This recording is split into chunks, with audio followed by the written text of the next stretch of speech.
Try the newest, cheapest, and fastest delivery na express service. Introducing Moto Express PH. You can now leave your shopping and delivery needs with us without much exposure and interaction to people outside. From mapa-grocery items, medicines, foods, and other essentials and halal-certified products, kami na ang mamimili at maghahatid sa'yo. Sinisigurado na ligtas, in good and quality condition ang mga pabili o orders sa delivery service na iyong i-avail. Para sa maayos at mabilis na delivery at order mo, ipamoto mo na. Download Moto Express PH app through Google Play that is built to deliver beyond your expectation. Tara na dito sa Moto Express. Dahil moto mo to.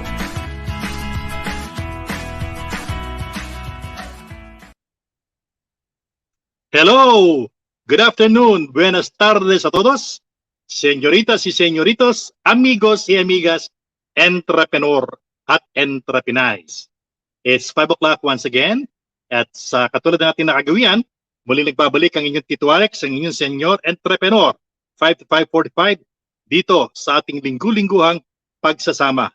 Na kung saan ay dinudulutan po namin kayo ng mga pumunting kaalaman mula po naman sa halos ay masasabi nating leaders in the industry in their own respective categories. And bago ko makalimutan, bagamat tapo na, Happy Easter po.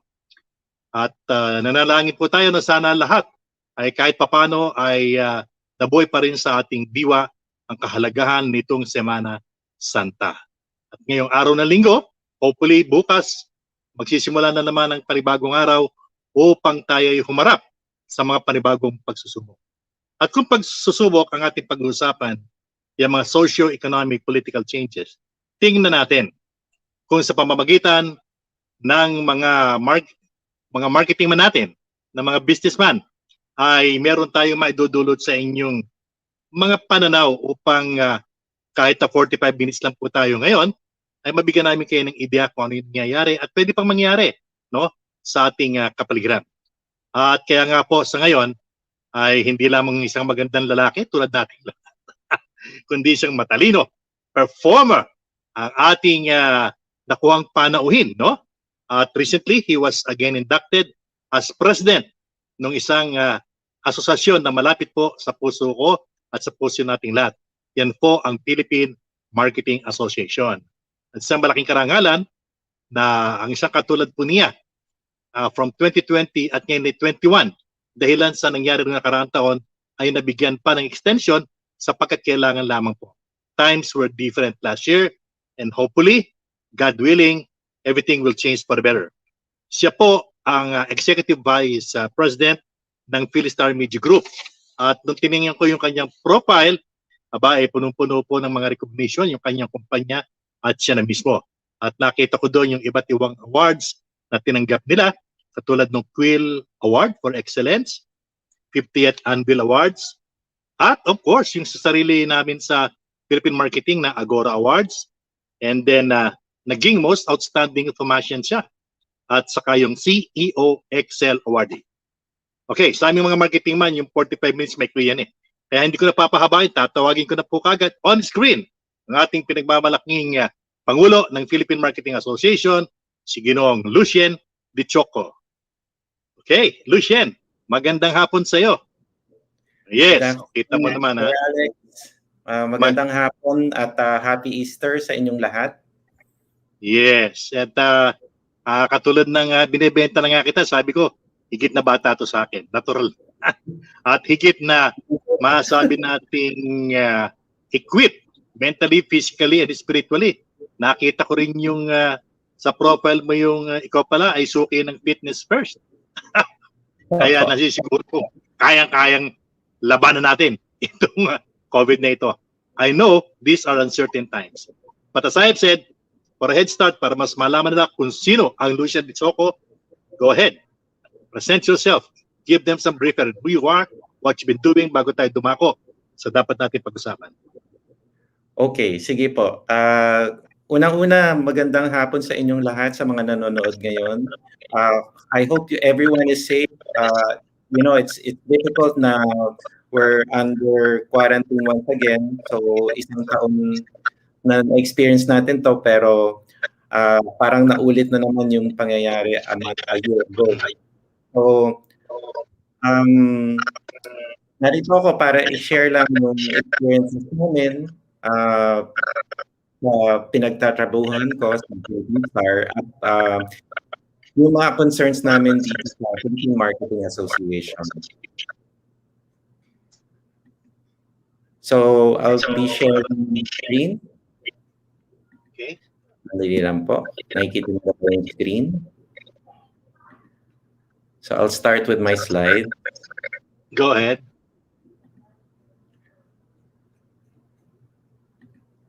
Okay, ang topic ko po ngayon is marketing beyond the new normal. Actually, binigay na topic to ni Sir Alex. To help everyone, especially those who are in business. Paano nga ba nga tayo ngayon? After the quarantine, hindi rin naman naging madali para sa atin yung naging experience, lalo na sa pagpapatakbo ng business. So a little bit of my background. I am the Executive Vice President of the Philstar Media Group. So ito yung mga group ng newspapers that I belong to, namely the Philippine Star, Business World, ang Filipino Star ngayon, and Freeman. So I finished journalism in UST, although hindi po ako nag-reporter or nag-columnista. Ang hilig ko po ay sa business. Sa business ng media. And that's the purpose why I took my MBA at the University in Australia.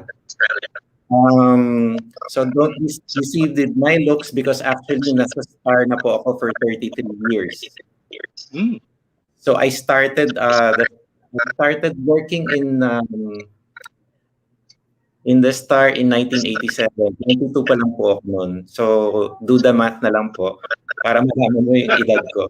That's what you call loyalty.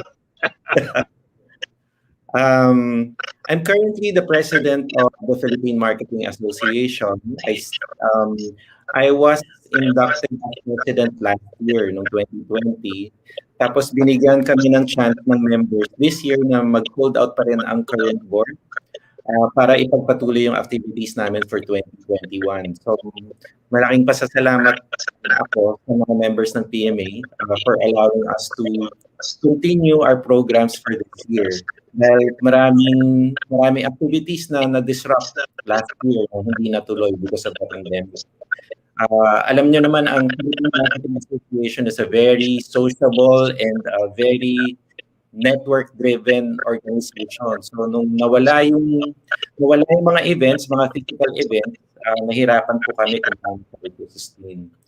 And yun, I also gained the distinction na ako yung pandemic president ng PMA. All the awards that Philippine Star got, ang pinaka-proud ko po is, of course, yung award giving institution ng PMA, which is the Agora. Kasi ang Agora, you actually win once in your lifetime.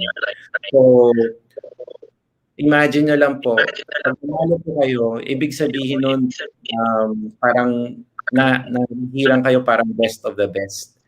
So, I was there when we worked on to make Philippine Air as the marketing company of the year in 2006. So, yan yung pinagyayabang ko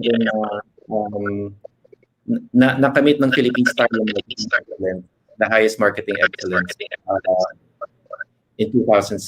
And then 10 years after, pinalad po ako na manalo ng another Agora Award for Marketing Communication in 2016. Yan po yung buhay ko. So hanggang ngayon, I'm still doing things for the Philstar Media Group with the same passion as I was doing the first day of my work. So gusto kong anuhin yung success ng group. Kasi through the years, it's been a very difficult journey. Alam nyo naman yung plight ng mga newspapers, especially during this time na it's really digital ang nagiging go-through media, especially on social media. And somehow traditional media is really taking a backseat over digital. Pero sa kwento namin, hindi yung ganun yung case kasi we managed to make digital as a complementary medium in order for us to push the content. So isa sa mga key or reasons why we have managed to maintain our success is because of our passion for innovation. So kami po, as a culture, we've already early on, even when I was young, we've developed a culture of innovation where karamihan po namin, we always look at how the competitive field is at tinitignan namin kung ano yung wala pa na magandang i-introduce sa mga leaders namin. And there were several innovations that we did through the decades, and that was one of the reasons why naging marketing company of the year kami. And despite being ranked third in the surveys in leadership, actually we've managed to overtake the other two papers. Tatlo lang naman yung malalaking jari dito. But I won't mention it anymore. But we've managed to overtake the two in terms of profitability. So kami po yung pinaka-profitable newspaper. And because of the innovation, we've managed to expand beyond the paper. So beyond print, early on, nag-adapt na kami into several platforms. Going into TV, going into digital, going into social. And we've managed through the years to go beyond just the written format, kundi pati yung expertise sa visuals. And then second, we actually listen to our customers. Yung customer feedback is very important for us, whether they're a reader or an advertiser of ours. We listen a lot, and that helps us take shape what's really best on how to position the paper in the market. So napaka-importante po sa amin yung customer feedback, and we really take care of our clients. Pangatlo po is, of course, yung compelling content. Hindi po magiging successful ang isang dyaryo kung hindi compelling yung content niya. Through the years, the Philippine Star has been known for reporting news as it is. And we've never hindi kami kumikiling sa mga sensational news, kundi nire-report lang po namin kung ano yung totoo. So yung slogan po namin has always been, "Truth shall prevail," because we believe as journalists, when Nobel Monte and Max Sullivan started the paper 35 years ago, yan po yung pinaka stand namin in reporting the news, that we don't sensationalize, we don't wala po kaming kinikiling na party. Binibigyan namin ng chance ng mga readers to process their thoughts and sharpen their opinion by reporting news in the most objective manner. So, hindi lang po sa news, kundi mga ibang content na rin po na po-produce namin at this point. So, gusto ko lang i-cite yung mga notable successes namin. We've been as I mentioned, we've been number one in ad revenues in 2006. It's very important to sustain the business. And advertising, like TV, has been the lifeblood of traditional media in being able to continue the business. In fact, parang parang 80% comprises advertising revenues. And despite the other two having the early edge in readership, na-overtake po namin yung dalawa, especially in advertising revenues. And mind you, every single month since 2006, we've always been number one. So, isa po kami sa mga nag-embrace ng media. In 2014, we started Philstar TV. So, it's really trying to adapt to the changes and how, as a strategy, how we will embrace digital. Coming from a static medium, it's really difficult for us to be able to make the transformation. So we have to embrace another platform, which is television, which allowed us to embrace the visual aspect of writing.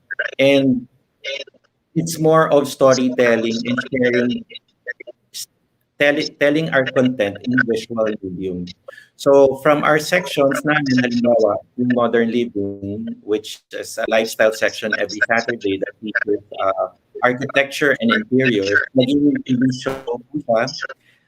Meron din kami about motoring, which is Wheels TV. Ang mga readers namin mahilig mag-travel. So we produced a travel show called Trips. And it was very ambitious. Hindi lang siya local destinations, kundi foreign destinations siya. So that was a very first. And we partnered with several networks like ABS and CNN to be able to show this show. And one of the best TV shows that we produced actually was a teleserye. So imagine nyo isang dyaryo na po-produce ng teleserye. And the reason why we did this is because we've been advocating financial inclusion. So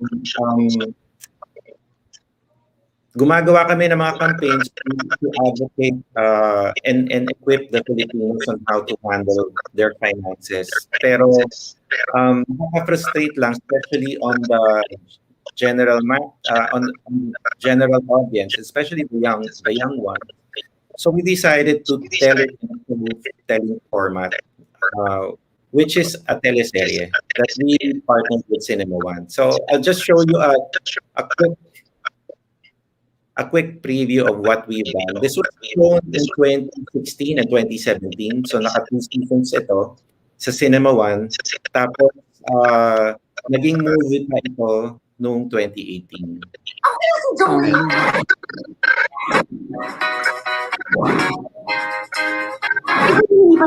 Girl ako. Guy ka.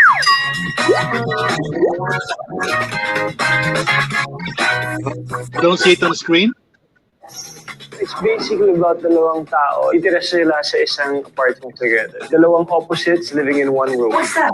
House rule number 1. Bawal mag-uwi niyang kalaguyo, kasintana, kahit ako magiging sa bahay ko. Kasi hindi naman yung bahay. I play the role of Joey, which to be more practical, I have a housemate. Little did I know na yung housemate pala na ito ay isang lalaki at nagngangalang Joey with an EY, and that is Mateo. Gusto mo yun.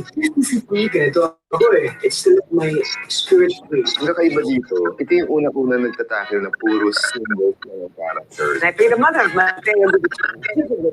Basically, she's a single mom too. She's also quirky, funny. So she's a hip mom. Kaming bonito ko si Mateo. She's protective. She has people boundaries in helping him learn how to do it. Like, years, I look after him. But I'm going wrong. He's still like, it's my life. Hey, Danny, kasama siya sa barkada. He's busy, but whenever he's there, he makes sense. Princess ka pala! Artista! Ganito mo ka-desperate. Sorry. So yun po yung TV show namin na single which ran at Cinema One. And then that enabled us to embrace a much wider capacity on how to spread our content.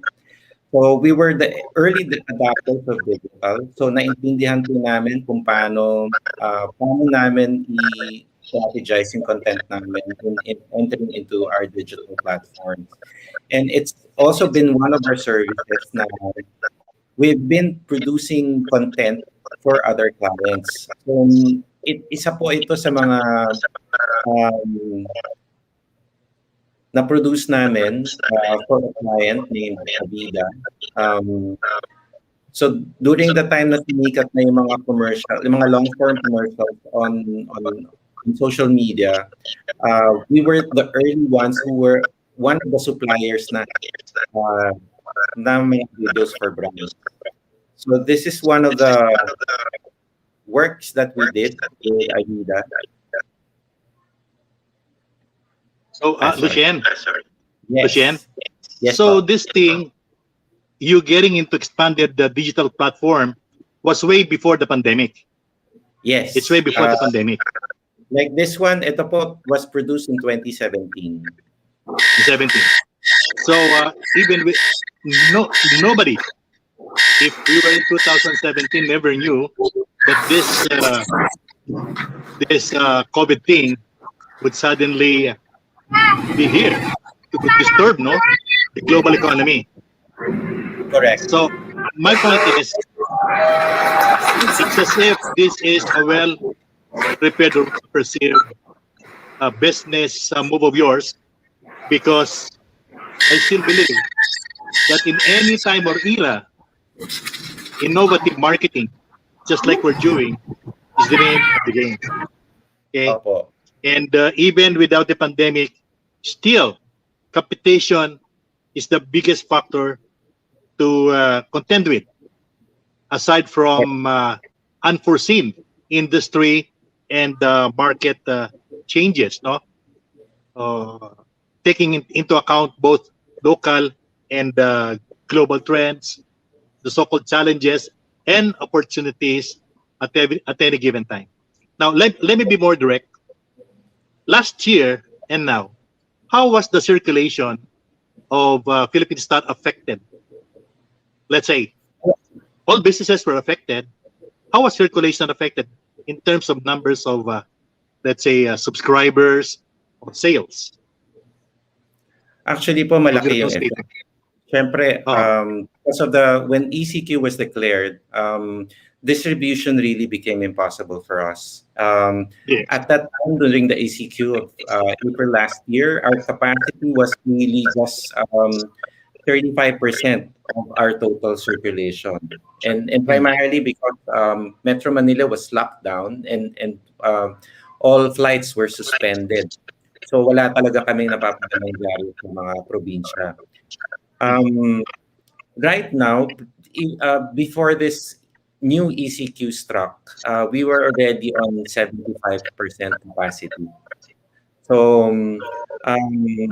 may malaki naman yung improvement in terms of the distribution. One of the realizations that we experienced was that especially the newspaper reading market is still there. Sobrang lakas po niya. We're talking here about the older market, no? In the older market, sobrang solid pa siya.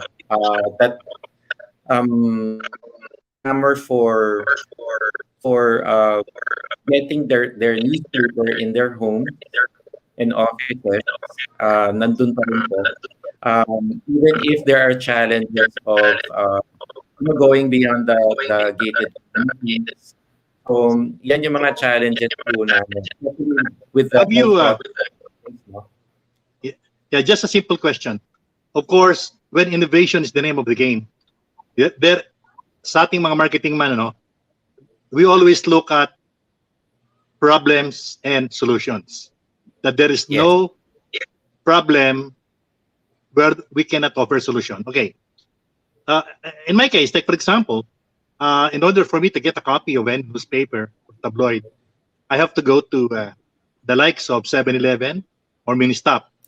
But inside there, they have none, or they have only a few pieces available because according to them, they're not sure whether people will come in and buy, and whether it's ECQ, MCQ, or whatever.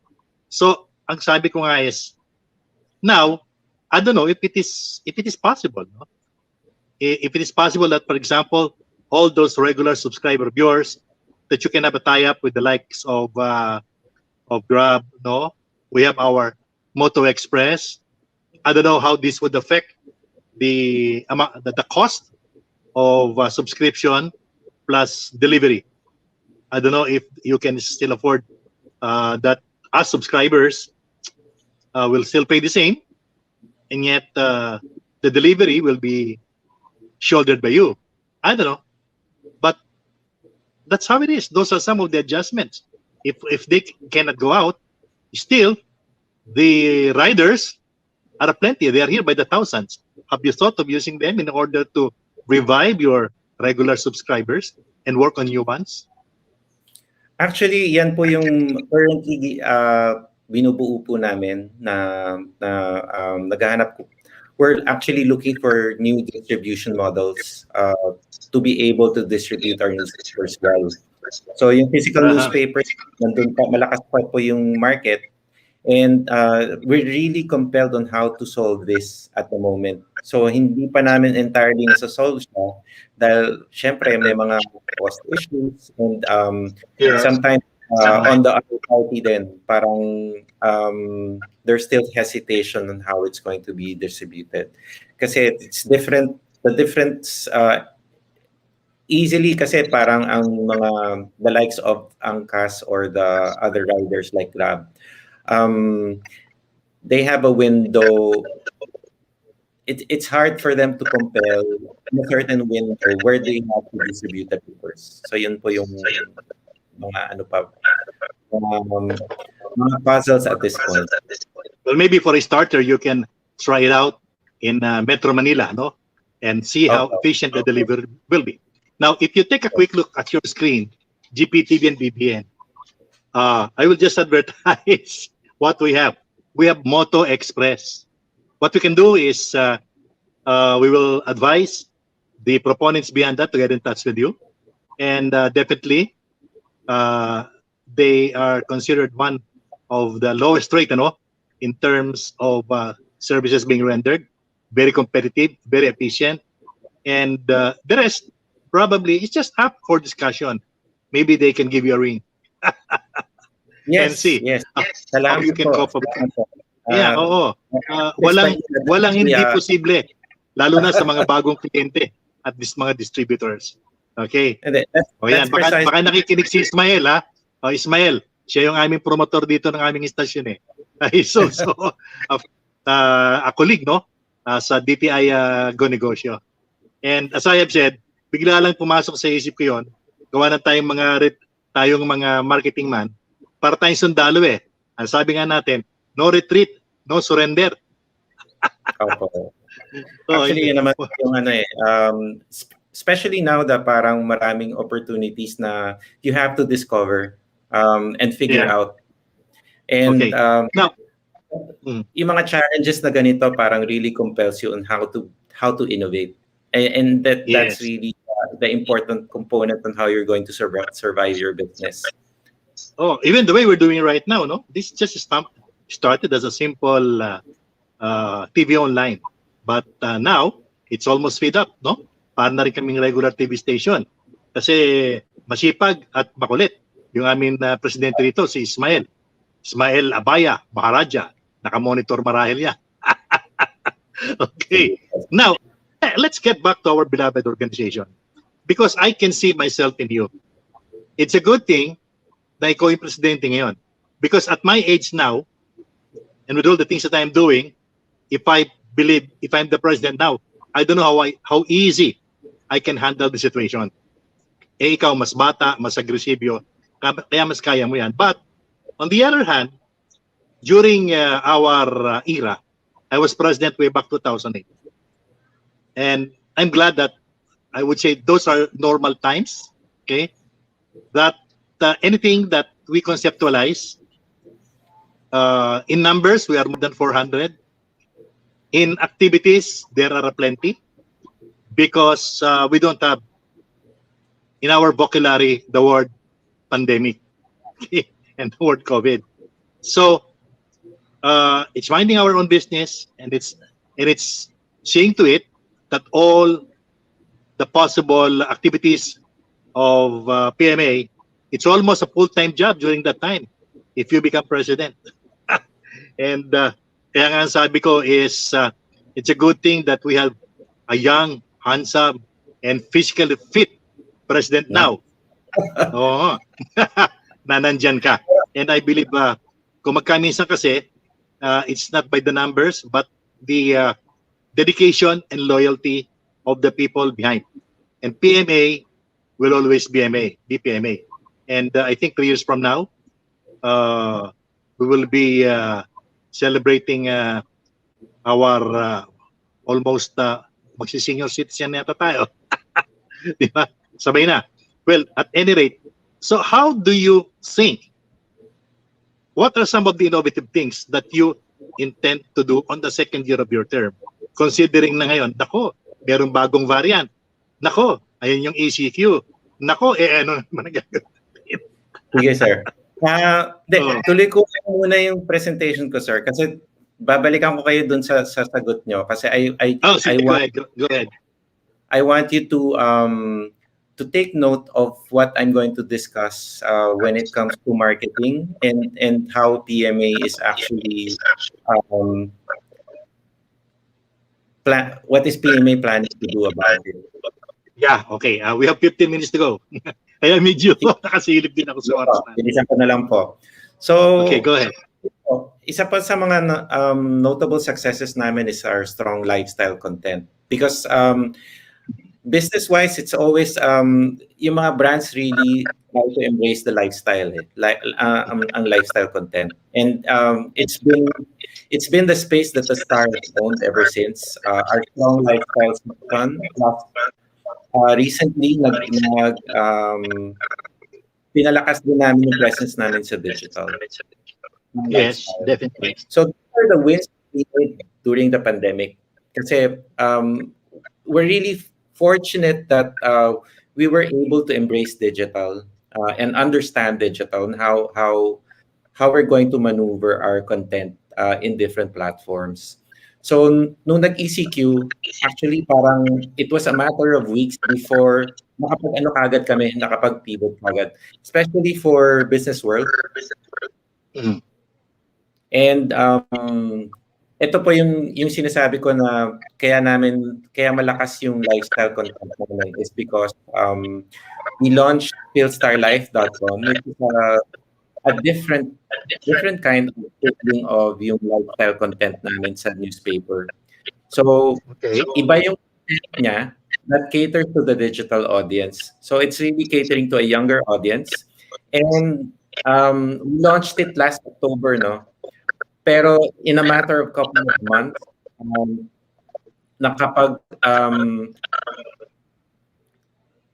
nakapag-average na kami ng 2,500 subscribers, and which is phenomenal for a website that you can start with. Karamihan lang nasa few hundreds pa lang nagiging followers niyo. Key to this is because it's a lifestyle website that behaves like a news website. So yung mga breaking news po namin, mga features, we come up with stories like 12 to 14 stories a day. So very active siya. And yun po yung strategy namin, kaya sobrang lakas siya. And on the first couple of months, maging profitable na po siyang website. And then one of the things during the ECQ that we were able to pivot was the business world.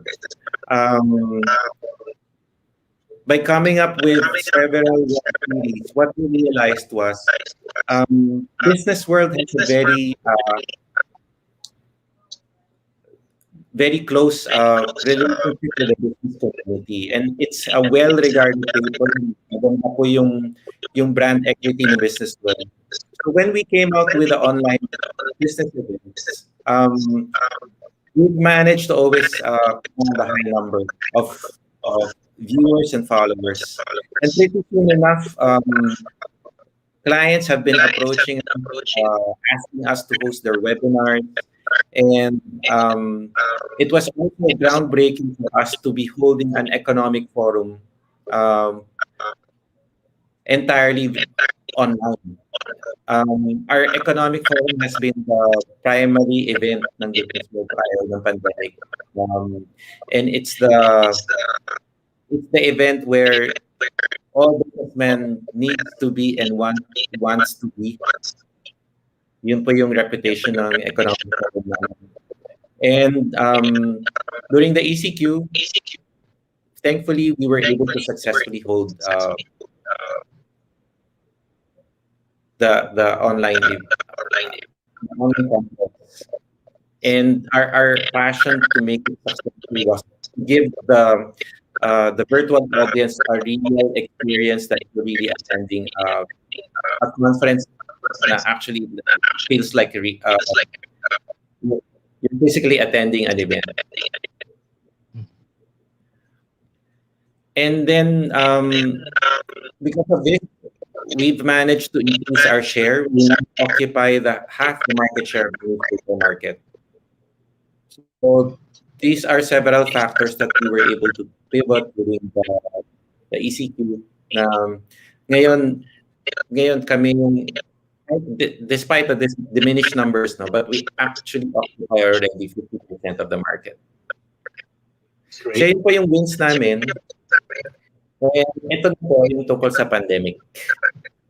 Okay. So, going into the main subject matter of marketing beyond the new normal, these are the things that have changed. Una, for a business to survive, there's really no question that you should be embracing digital and consider your business to transform into a digitally capable business, whether you're a big or a small company. And then second, especially those in retail, e-commerce is really the main enabler now. Dahil we're living in a quarantine lifestyle, everyone is working at home. Suddenly, with this experience, we're able to do a lot of things at home. So I think that's the silver line of the quarantine life, no? You're able to somehow blend all together all the things that you used to do outside and do it all at home. And you're able to work from home. You're able to exercise at home. You manage to time by juggling between work and doing things at home, and trying to enrich your relationship with your family members. And most importantly, you're able to buy things from home. So, ang pinaka nangyari dito is really e-commerce really made it possible. And one of the greater things that really happened that we're thankful for, that we're somehow living a comfortable lifestyle at home because of the framework of e-commerce that creates a lot of rooms. Yes. I fully agree with you. And if I may contribute a little, I don't know how exact the figure is, but I have learned that 46% or more of the companies really encourage the work from home syndrome na tinatawag ko, no? And 87% of the employees have now subscribed, no? Or are now into the work from home process. And beyond that, there was a 4,000% increase on online business registration with DTI.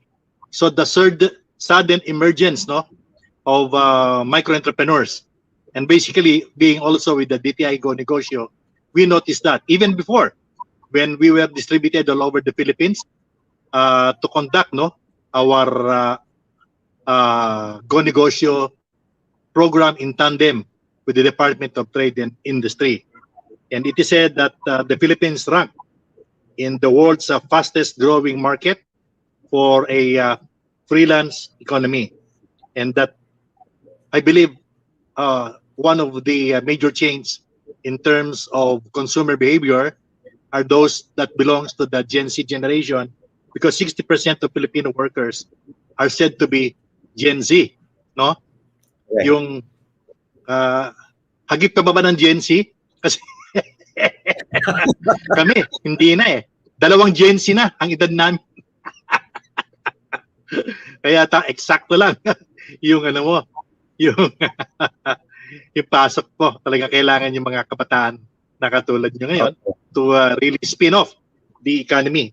And this where our flexibility and creativity and innovativeness would come in very handy.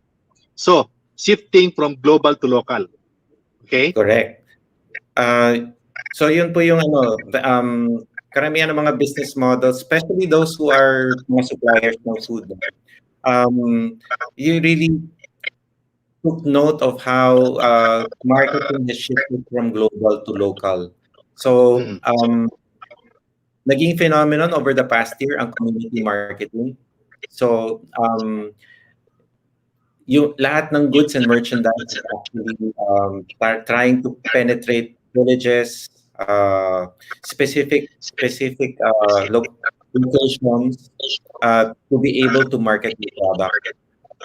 Yes. So yun yung phenomenon. Technology in contrast is able to focus to a more specific market, which is the community. And ito po yung nagiging phenomenon ngayon, that all brands are really trying to raise how to sharpen their marketing strategies to penetrate the local communities.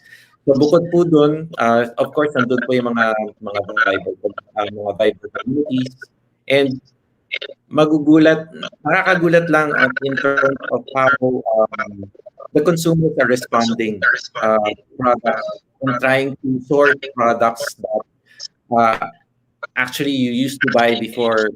Hirap ka pa bumili ng baklava, halimbawa. Ng baklava saan mo siya bibili, pero ngayon nabibili mo na siya online.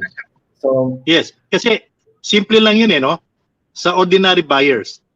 Una, andito ako sa Parañaque. If before I used to go to Baclaran, I'd rather order online.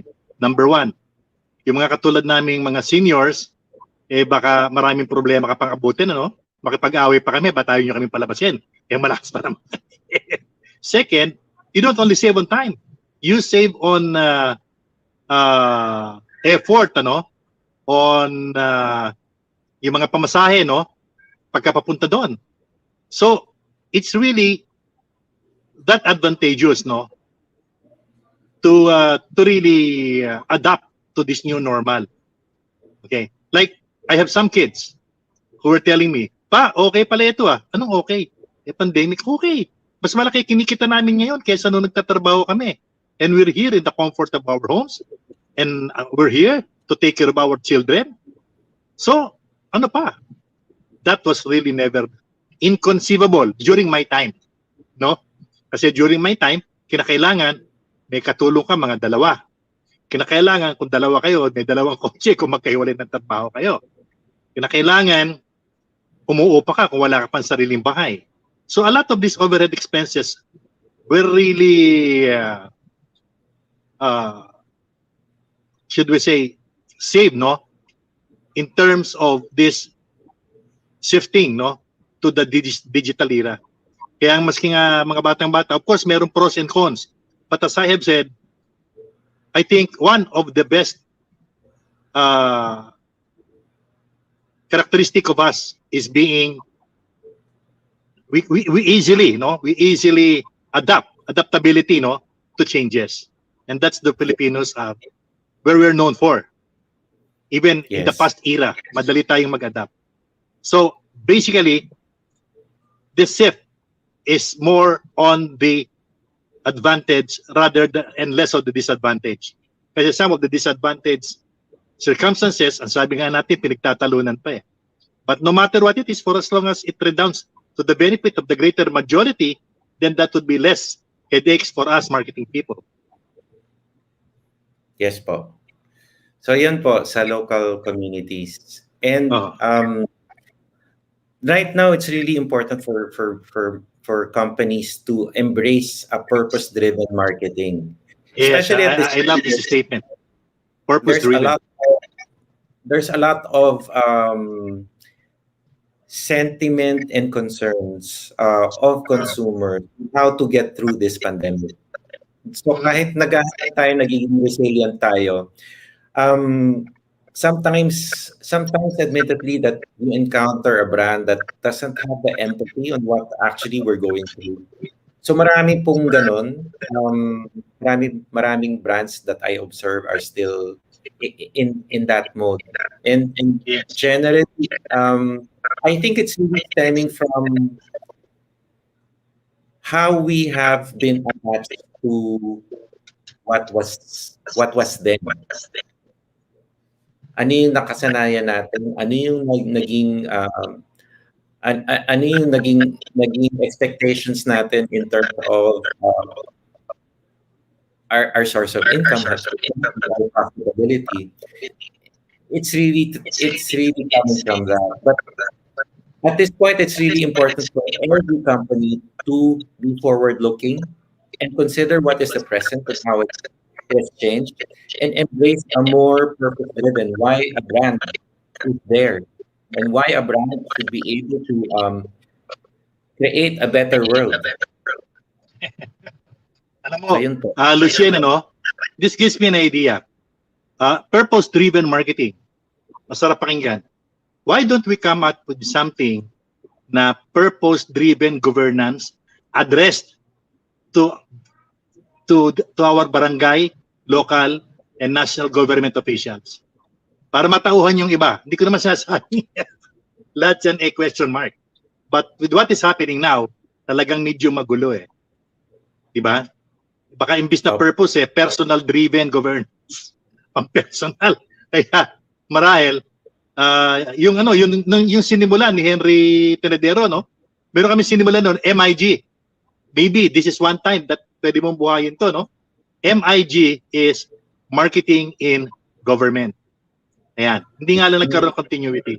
But I believe this is one time aside from looking at objectives from within, why not, Also do it from without.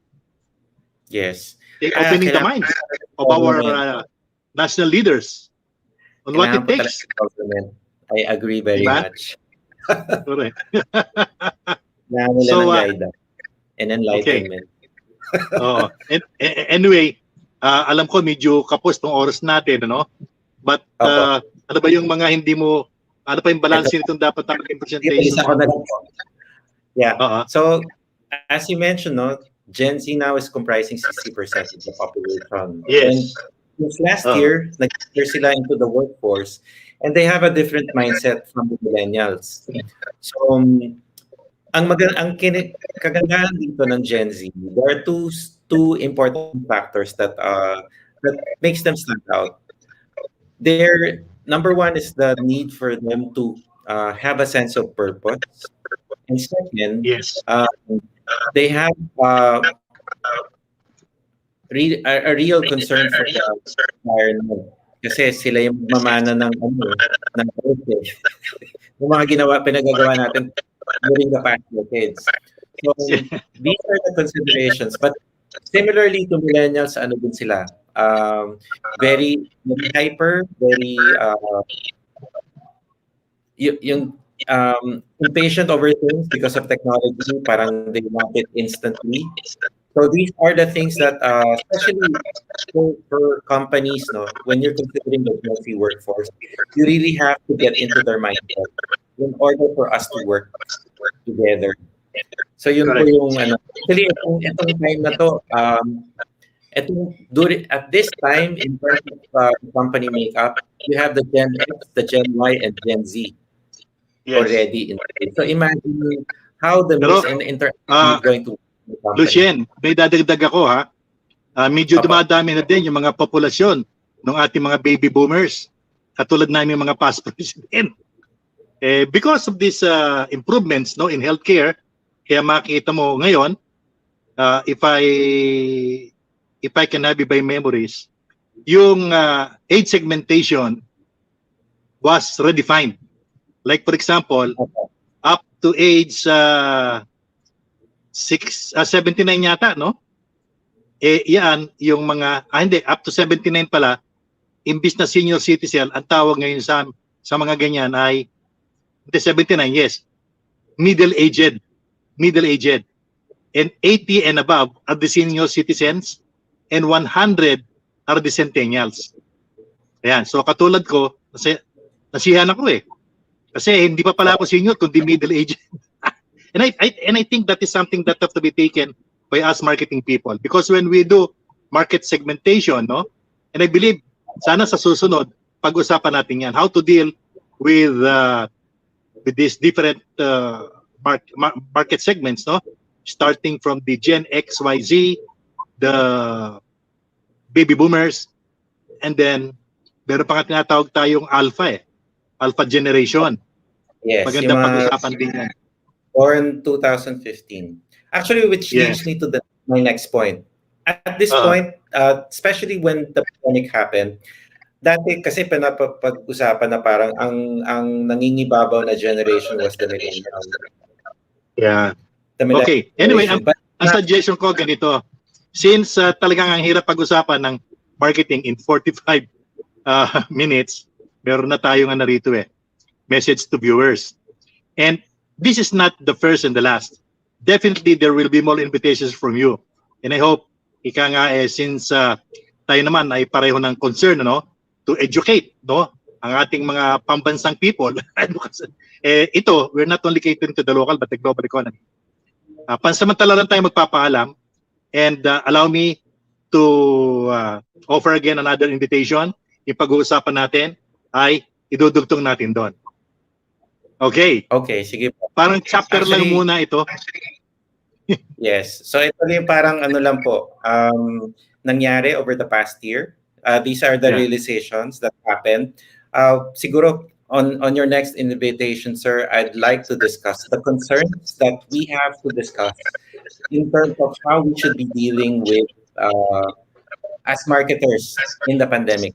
Because pinaka-concern ko is actually we've been wanting to go back to how things are, but we have to realize that things have changed. Things have changed, and we have to focus first on what is important, which is finding a solution how to end this pandemic. Okay. Now, I want you to commit globally. Can we have a part 2 next Sunday? Sige po. Ngayon ko lang gagawin yun na magkasunod. Kasi hindi porke pareho tayong marketing man. But this is really one time that people should know what is the real significance of marketing in this ever-changing environment. Kaya nga inilagay ko doon, yung ang topic mo dapat is yung marketing in the new normal. Ang iniisip ko is marketing beyond the new normal.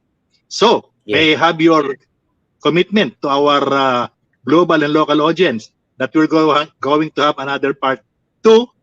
Okay? Kasi talagang marami pang dapat tayong ibahagi sa kanila para sa ikaunlad ng ating ekonomiya.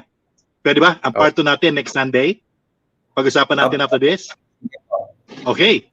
So, sige. Maraming salamat at overtawad na tayo. So, maraming salamat po sa ating panauhin. Si Lucien, ang batang-bata, makisig at matipunong Presidente, Pangulo ng Philippine Marketing Association. You just come in the nick of time.